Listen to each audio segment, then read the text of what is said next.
Southern Pacific had quite a fleet of business cars at one time. This is the business car number 150, the Sunset. It was built in 1955 for President Donald J. Russell of the Southern Pacific. It was for the exclusive use of the President of the Southern Pacific. And the car still exists today, but it has a horrible yellow paint scheme on it. So Union Pacific kept the car when they bought Southern Pacific, but they painted it yellow and gray, and it looks terrible, but they did retain the name Sunset.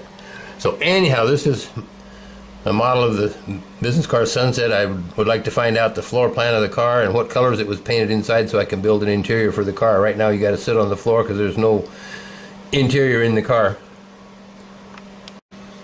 Well, my pockets aren't deep enough for the real thing, so I have this model business car. This is the General Patton, named after our famous World War II general, General George Smith Patton Jr., and I named the car after him, as he's one of my childhood and even heroes today, even though he's been passed away for over 70 years. But anyway, this is the General Patton, and this car is a little more posh. It has an interior in it. I built an interior for the car when I put the car together. And this is another business car. It's a privately owned car. It's not a railroad company car, although it is lettered up for Southern Pacific, and it's named Shasta. And it's a modern streamlined type executive car, business car.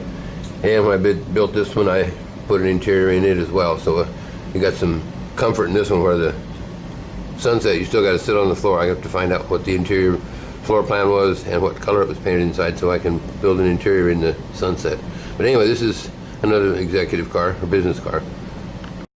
Southern Pacific had a narrow gauge line in the Owens Valley of California. It originally was about 300 miles long, but right after World War II, it was only 70 miles of it left. The rest had been abandoned or standard gauge.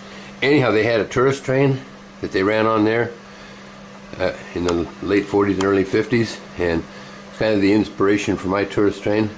And so, anyway, this is a loose version of it. My train is standard gauge though, where the real train was narrow gauge. So anyway, this is the tourist train, and we'll take the tourists out for a trip on the railroad later on today.